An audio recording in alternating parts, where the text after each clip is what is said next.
Business editor Richard Southern joins us to chat about the day's top business stories, including some surprising job growth here in Canada. We'll take the good news where we can get it today, right, Melissa? Absolutely. And this is certainly good news. It's backwards looking, of course. We got the jobs numbers for March in, and they were like way better than expected. And that's because, we started to open up parts of the economy again in the month of March, right? So overall, just over 303,000 jobs created in Canada last month, 175,000 of which were full time. So that's good to see, right? Here in Ontario, we did well. We created 129,000 of those 303,000 jobs. And the unemployment rate, as you can see, down quite a bit to 7.5%. It was the sectors that started to open up that really contributed to this, Melissa. So, a lot of wait staff were hired back on in March, a lot of, department store staff.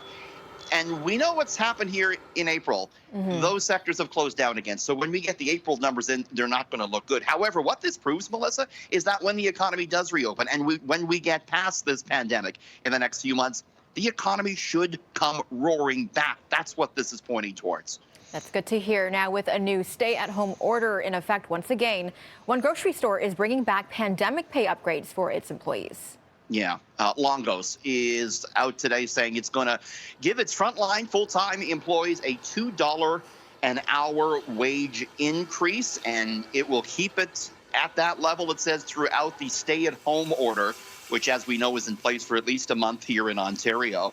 In addition to the pay bump, Longo's also says it will offer employees paid days off if they need to self-isolate.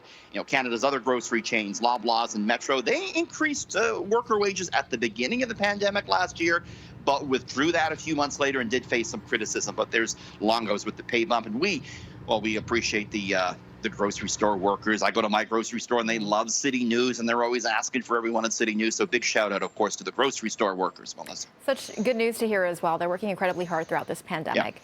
Now, there is some good news for those planning to order some takeout food this weekend. Right here.